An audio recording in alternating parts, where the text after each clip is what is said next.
बिहार तक करता है कर्नाटक तक का स्वागत।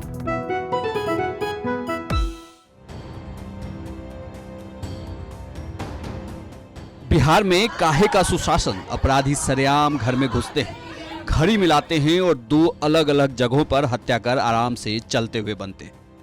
बिहार बीजेपी के पूर्व विधायक चितरंजन शर्मा के चाचा और उनके चचेरे भाई को दो अलग अलग जगहों पर अपराधियों ने निशाना बनाया।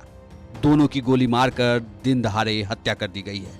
चितरंजन शर्मा के चाचा अभिराम शर्मा को अपराधियों ने जहानाबाद में गोली मारकर मौत के घाट उतार दिया, जबकि उनके चचेरे भाई दिनेश शर्मा की हत्या पटना से सटे मसौढ़ी में की गई। इस हत्याकांड की तस्वीरें सीसीटीवी में भी कैद हो गई।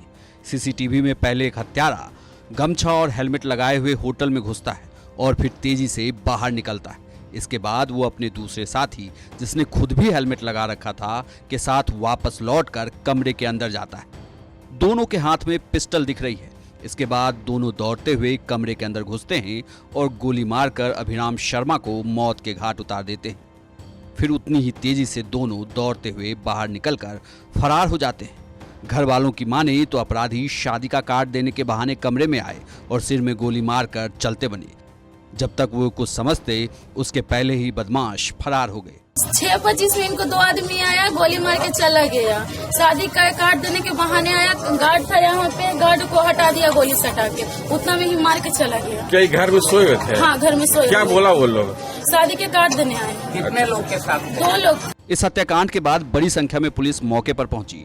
परिजन शव को डीएम आवास से थोड़ी दूर आगे रखकर विरोध प्रदर्शन करने लगे। श्योर किया कि उनके परिवार को सुरक्षा दी जाएगी और जो यहाँ पे भी हम लोग संपर्क में लगातार पटना प्रशासन के और हमारे जिले के लोग जो है हम लोग संयुक्त टीम बना करके काम करेंगे और अपराधियों की जल्द से जल्द जो है गिरफ्तारी की जाएगी और उनके परिवार को, अभिराम शर्मा जी के परिवार को हम सुरक्षा देने की बात कर चुके हैं। सबसे आम जनता से यही अपील हो कि आप लोग शांति व्यवस्था बनाए रखें और प्रशासन पूरी तरह से आपके साथ है और सतर्क है। पुलिस हत्या का एंगल तलाशने में जुटी है, लेकिन एक बड़ी बात यह है कि एक साथ अपराधियों ने दो हत्याओं को अंजाम दिया है। कारण इसमें पता चला है, पुरानी जो है दुश्मनी चल रही है। साथ में धनरुआ में जो मकान है, उस मकान को भी गिराने की बात आ रही है अभियुक्तों के द्वारा, और इससे पहले भी 2-4 घटनाएं दोनों के बीच में हुआ है। उसी के रिटेलिएशन में जो बात आ रही है कि यहाँ पे ये घटना और मसौढ़ी में घटना की गई है, जो कि रिश्ते में चाचा भतीजा लोग लगते हैं और हमारा इसमें इन्वेस्टिगेशन ऑन है। जल्दी इसमें गिरफ्तारी में।